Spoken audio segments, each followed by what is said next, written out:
Welcome to this week's Who the Folk podcast. I'm Lonnie Goldsmith, the editor of TC Jewfolk. This week I talked to Rabbi Jason Rodich, the new director of communications at Temple Israel.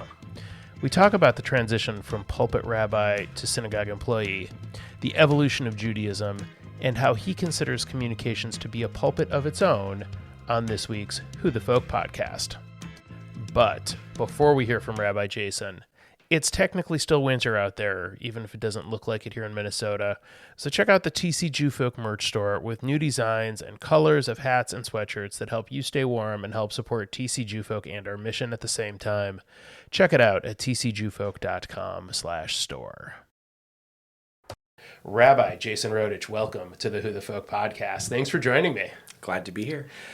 So welcome back to the Twin Cities. You are a Twin Cities native. You are back at Temple Israel. Mm-hmm. You are the communications director here. What was it about the opportunity here that sort of got you off the pulpit and into this area of synagogue life? So my husband and I decided to move back to Minnesota without me having a job. Oh. That was about a year ago. Okay. I had 8 wonderful years at Congregation Emmanuel in San Francisco. Okay. And it was a place I loved and, could have stayed forever. But we had a second kid coming.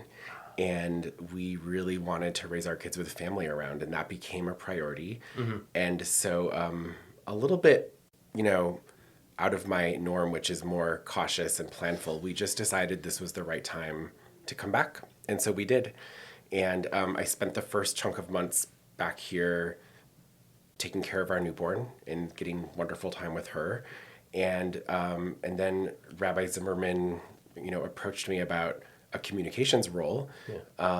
And my response was, I have never done communications before, let alone directed it. But, I had been pretty closely involved with it in my prior role. It wasn't my job at my last congregation. I was a pulpit rabbi, but I came to really appreciate, I think especially during COVID and some of the work we had to do to make changes, that communications at a synagogue isn't just, marketing programs, but it's really its own kind of pulpit. In a way to think about the congregation getting its message out, not just from the physical bima, but in other ways. So, it's my way of thinking about it as a rabbi, and plus really the opportunity to work for Rabbi Zimmerman, whom I've long admired, and to be back at a place that's really special to me. So Temple is the synagogue you grew up in, right? Yes, it is. I say yes because this is where I went to Hebrew school and had a bar mitzvah and everything. But my grandparents were like major Adath people. Okay, we had a few year stint with my dad at Bet Shalom, so I've been around a bit. Okay, but yes, Temple Israel is where I had my Jewish education, bar mitzvah. During high school, I was not only a teaching assistant, but I worked at the front desk on Sunday mornings as a receptionist. Wow. So this was a place that it was very much a kind of almost refuge for me, actually, as a queer teen in the 90s when things weren't always so amazing at public school and other places. Temple Israel was, just ahead of its time, and I was very, very lucky to have this large, progressive, urban, reform synagogue as a safe place. And to be back here now. And I really like the way you phrased sort of communications as a pulpit of its own. Mm-hmm. I trying to going through my, the Rolodex in my head. Rolodex, there's a term nobody knows anymore. But the Rolodex in my head of the people who are doing communications places, and they're great people. And I really enjoy working with the communications professionals around the Twin Cities Jewish community. But I don't think any of them are rabbis. So I think it really is an interest. You bring a very different perspective. I do. To the role because of that, I think, right? Right. And there's, what I bring is the rabbinic knowledge, and also I think the kind of just having experience at synagogues as a rabbi. There are things that I sort of get intuitively that I think would be hard to if you just didn't have my experience. On the other hand, I don't know how to graphic design anything, so I need help, right? Yes. I bring in different strengths, and then I'm, fortunate that we are able to, work with some amazing people that can fill in for the parts I don't know how to do. Oh, absolutely. And I think, I had looked, in previous iterations of my career, looked at communications jobs, and I also bring zero graphic skills to the table. Yeah. Like there are people who do graphics work, and there are people, it's okay to have your niche, I think. I do write. That's one thing I will say. Okay. I love writing. I write poetry just personally for my own pleasure. I love writing and giving sermons. So that piece of the work I do bring and really enjoy. Okay. That is a pretty important part of the communications. Though. Yeah. And I would, I have known plenty of rabbis in my life who, this is going to sound weird, aren't great communicators. That's not the strongest attribute that they necessarily bring to the table or brought to the table. But it's such an important piece of it that it's good that you have. It's a skill set that's transferable through different layers of a synagogue. Yeah, and there, we don't want all rabbis to be the same. So no, very there true. are rabbis who are great at other things and that I'm not good at. Yeah. But yes, I'm. It's been an important part of my rabbinate. So your first pulpit out of rabbinic school was at Shir Tikva, here in the Twin Cities. Yeah. Before moving out to California. So this really is a return home for you, not just because you grew up here, but professionally, this is the community you got your start in. It was my first job, and I spent my first year or so, a little bit less than a year out of school. It's a wonderful, wonderful community, and I was grateful that they launched my rabbinate and helped me move on to the next chapter. Rabbi Ariel is a friend of mine, and I'm so pleased with the amazing work she's doing now to lead that community.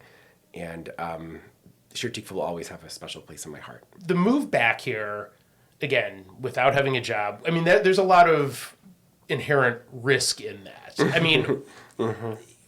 Or at the very least, just feels very uncomfortable to come back here, but at least you have the family, you have familial support. Is your husband from here also? Essentially, he moved here when he was 10 years old. Okay. Yeah. So you're basically both Twin City natives, at least. Was it, when Rabbi Zimmerman approached you, was it weird to think of, yes, you're still a rabbi, that can never be taken away from you, but you're not a pulpit rabbi now.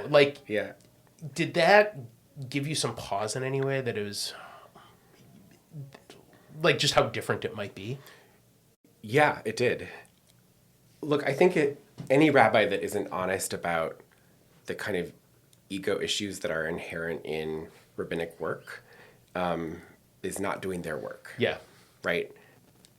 Anyone that has pursued any kind of public role, I think it's our job to sort of look internally and understand, well, what's going on for me that I want that? Yeah. And how do I, not that I shouldn't, but how do I tend to it so I'm not letting my ego get out of control in certain ways? Yeah. So I had to acknowledge, this will be different. I'm going to be supporting other rabbis. I'll be behind the scenes. And there'll be times that I'll feel like I wish I were out there. And actually just giving myself permission to say, I'll feel that sometimes and it's okay, makes it okay. Yeah. Rather than trying to kind of shove those feelings away. On the other hand, I have a 11-month-old and a 3-year-old. And the opportunity to be in this kind of role right now is incredibly supportive to my family. Yeah.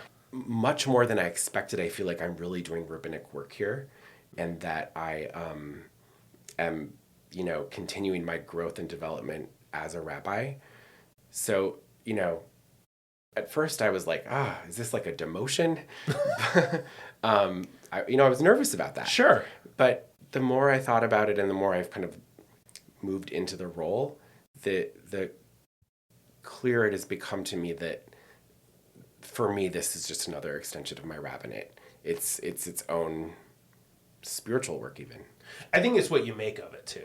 Yeah. Because I think there's definitely room to approach it very differently, to take a very glass half full perspective on, boy, this really is, you could really be dour about the whole thing. Yeah. If you want it to be. But I don't have to be here, right? That's true. I want to be here. Right. And I love what I'm doing. And so it's about expanding, which, by the way, I think the rabbinate needs to do in general. As Judaism, American Judaism evolves and changes, what does it mean to be a rabbi? What does it mean to rabbi to people? Yeah. That's evolving. And, if I'm ever back in a pulpit role one day, I think my rabbinate will be so much richer for having this chapter. You'd mentioned, your kids' ages, and obviously your oldest child, you were a pulpit rabbi when they were born.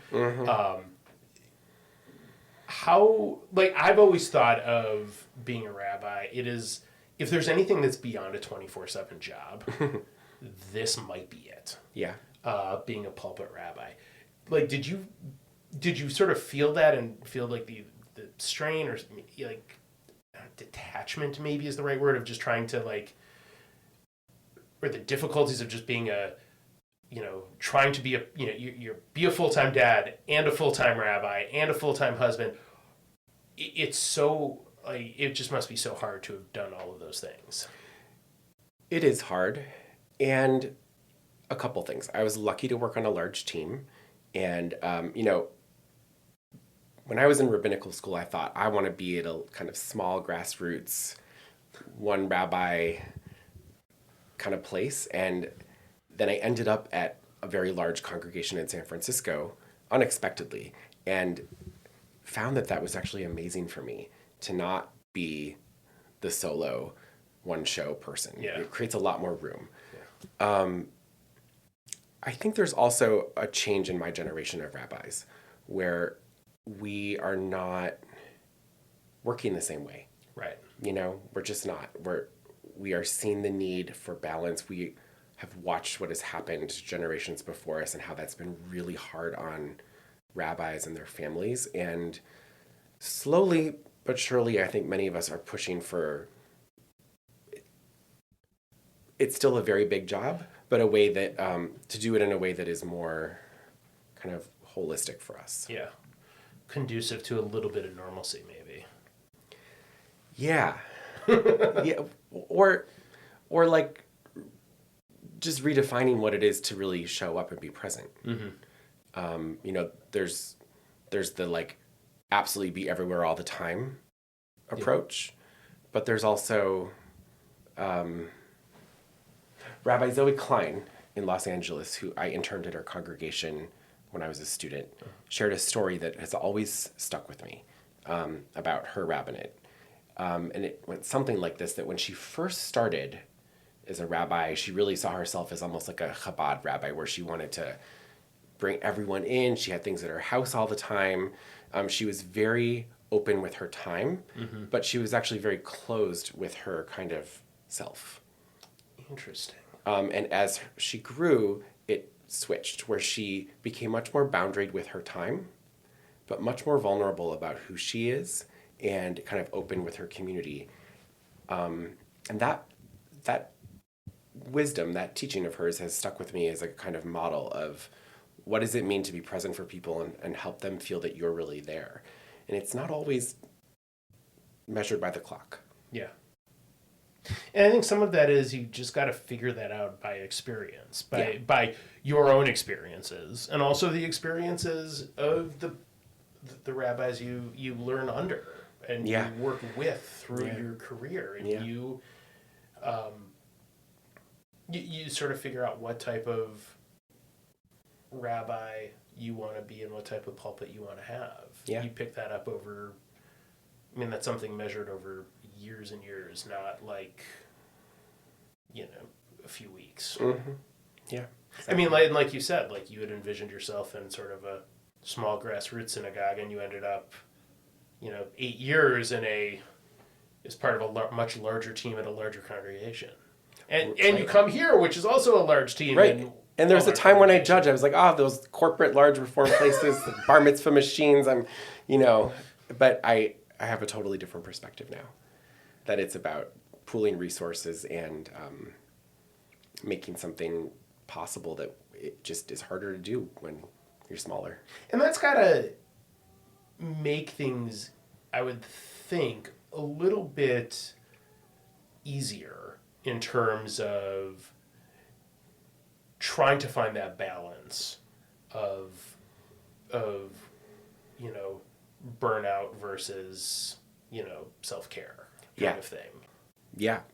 I mean, I think we have to, right? It's models have to change with time and with generations, and we are at a pivotal moment in the world with everything. Yes, indeed. But with religion in America and with Judaism, and so the rabbinate has to sort of be able to shift and grow with that. So what kind of role, as Judaism goes through this evolution that we're going through, wherever it may end up, what kind of role do you see yourself wanting to play within that? I mean, and I ask that because you're working at a pretty formidable synagogue in American Judaism, I think generally, and certainly Reform Judaism, working with a senior rabbi like Rabbi Zimmerman, who you said was a big draw for you to come here. Yeah. She is a powerhouse. Yeah, she is. Right? So do you see yourself able to play a role in sort of what comes next with Judaism in that way? I think anyone who's working at a synagogue today has to see themselves as playing a role in that.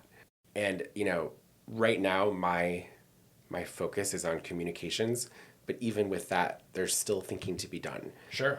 And communications is so important. I mean, it's I don't say that just because I work in a communications-based industry, right? Mm-hmm. It's, I have seen plenty, not just here, but, elsewhere, and not just synagogues, but other Jewish organizations. Like, I've seen who communicates really well and is good about getting their message out and good about trying to bring folks in, whether it's through interesting programs or interesting speakers or whatever, and those who are very poor at it. Yeah. And it's, in some ways, it's less of course, the programs have to be good. Of course. But there's a feel that has to be captured. Yeah. And so, to me, part of my work right now is to, what's the invitation that we need to put out that's actually going to feel welcoming, that's in touch with the reality of people's lives, that knows that the synagogue of 20 years ago is not necessarily what everyone wants today. Right. And when I have that in mind, I'm able to see that anything I do here has to be in service of that larger goal. Yeah. Rabbi B'nai Lappi, are you familiar with her? Sure. As far as she's a dear friend. And, she often tells the story that when she was in rabbinic school, I think in 1990 and 91, the 1990 census results came back, the Jewish census, and a professor walked in and said, the good news is that in 100 years there'll still be Jews. The bad news is they won't be recognizable. Judaism won't be recognizable. And Rabbi Lappi says that's good news, right? Yeah. That it needs to constantly change. And so when I'm able to remember that I'm not here to prevent something from changing or guard it. Right. That's not my orientation, but I'm here to shepherd something, to help create something collaboratively with all the Jews who are at the table today, and that is in some ways the practice of Judaism. Yeah, very much so. Then yes, I do feel like I'm able to kind of tend to that. I know that was a long answer to your question, but No. I think that's really interesting, and I think because I know you haven't been in the communications role all that long, but you are gaining a different perspective and maybe a different angle maybe of looking at what it is and what it could be and what direction it may go, because you're stepping back from being quite as in the nitty-gritty of it all. That rabbis Zimmerman, Moss, and Hartman are, for example, and you can still bring some rabbinic wisdom while also having maybe a 50,000 foot view of it, as opposed to your colleagues who are maybe a little more immersed. Yeah, and I also have different tasks, right? I have, this is on my desk right now is our latest quarterly newsletter. I'd never published a newsletter in my life, but now I created this 24-page full-color newsletter, which at first I thought was just going to be a lot of administrative work, but actually, in some ways, this drives the organization because it's the program content. Yep. So it put me in the heart of thinking about what we're up to here and how to tell that story. So because the Hakol that you just held up, and again, it's very bad for a audio medium such as this. I do this all the time. But yes, it's an audio medium. You're showing the Hakol newsletter. It's got everybody. It's the clergy all mocked up as being underwater for Purim under the sea, which is the theme this year. But so as you're putting this together, yes, the programmers are feeding you that information. You're making it look pretty, but it's also giving you sort of the background and the stories that they're trying to tell that they may not be necessarily thinking about. They're thinking about just programmatically. You're then thinking about, okay, how do we tell the story of the synagogue through the programs, and put it in that nifty 24-page book that gets mailed out. And telling the story of the synagogue is part of the program. Absolutely. Right? That's. But I think that there's that people. I think if people are just the people who are just worried about programs, and I don't mean just worried about programs, but the programmers who are coming up with the things that are published, though, I don't think they're necessarily thinking about it quite as big picture because they're worried about how do I get this program to go off without a hitch, right? How do we do something fun that gets people there? Your job, I think, then, is to then think about, okay, how do we use this really cool event that they come up with to help tell the story and bring people in and be welcoming? Yeah, or we collaborate in advance and they have an idea and immediately I'm thinking, okay, how do we get this out there? Right. And talking through that together actually might cause changes in the program, changes in how we would communicate the program. See, in a perfect world, that collaboration would happen. Now, and I don't know because, given when you started and when I'm sure people were thinking about the programming around Purim and this, all the things going on in this quarter, I don't know if you would sort of come in mid-process or in the middle of their process. Yeah.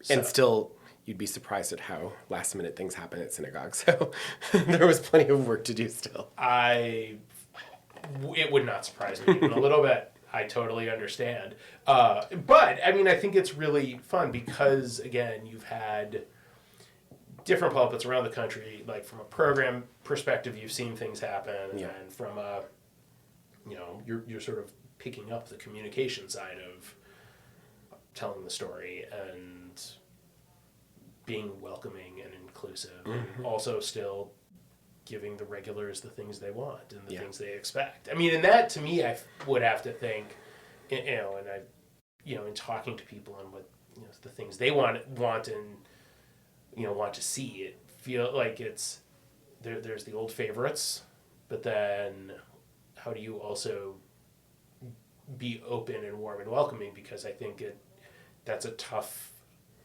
balance to strike. Yeah. In terms of, if you do the same stuff all the time that people like, there are people who may not feel quite as welcomed in by that. Yeah. Because it feels very niche and very closed off. Yeah. Yeah. Actually, one thing that I've been trying to do since I started is to bring a new lens just to how we talk about things. Because I'll say, I have no idea what that is. Right. But we've been doing that for years. People know. And I'm like, well, I don't know. Mm-hmm. And anyone that hasn't been here before doesn't know. So part of my role is to remind this institution that it has to explain things because we're constantly wanting to welcome people. Yeah. It's, as one of the copy editors for my collegiate sports writing days was, don't use lingo. Yeah. Don't assume the person reading knows what the jargon for a sport is. Same sort. It's the same sort of thing. Again, if you're trying to communicate clearly, you can't assume that everybody knows everything. You can assume everyone doesn't. Right. That's the safer assumption. Yeah. Assume they know nothing or very little. Well, also not dumbing things. You want people to feel respected. No, and absolutely. that's a challenge in Judaism in general. Is, there's such a range of kind of experience and knowledge. Absolutely. But I think there's a way to do it that meets both needs. Yeah. No, I think that's fair. I think that's reasonable. What's the biggest challenge that you've found as you've started settling into this? I will not presume that you've settled in fully yet, but as you've sort of gotten settled in back here at Temple Israel, what's been the biggest challenge been for you? Communications has, as a field, has moved at rapid speed in recent years, and trying to figure out how to bring, Temple Israel is a big synagogue, but it's a small nonprofit. Yeah. Right, in the scope of things, and how to like bring in the latest resources and tech, both in terms of can we afford things, can we onboard staff who have been used to doing things a certain way for a long time, to kind of improve our quality and process, even to figure out what the tools are. Right. That's still so. One example is our photos. Maybe you have an idea for this. We take a lot of pictures. Sure. And right now they're stored on our our shared drive. Okay. And they're organized by manually putting in like the information about each photo. Right. And then you can sort of search it because Microsoft sort of works well for searching. Okay.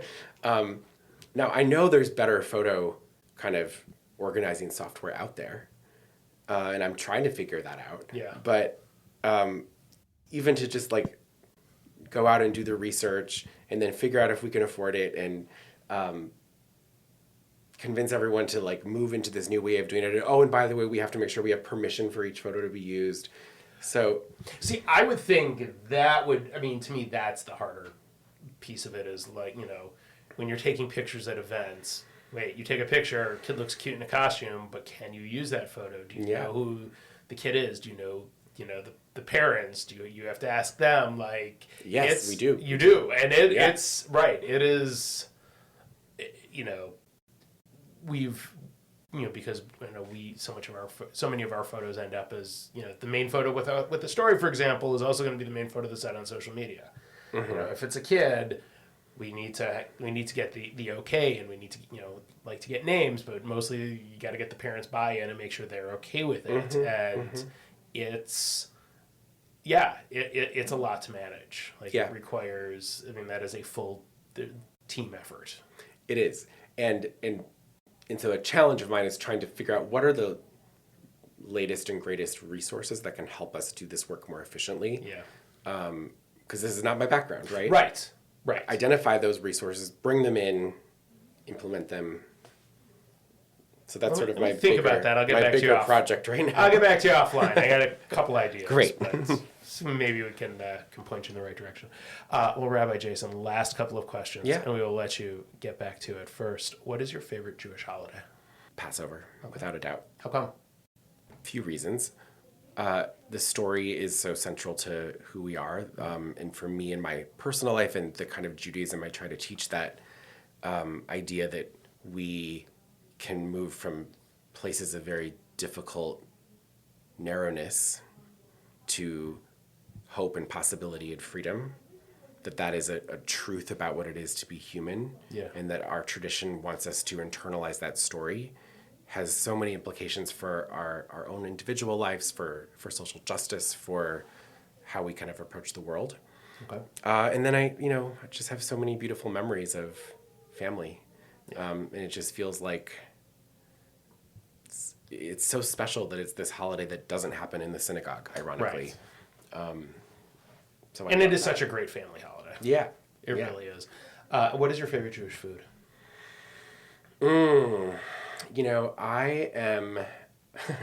I love all of the weird preserved fish that not everyone loves, like lox, gefilte, herring.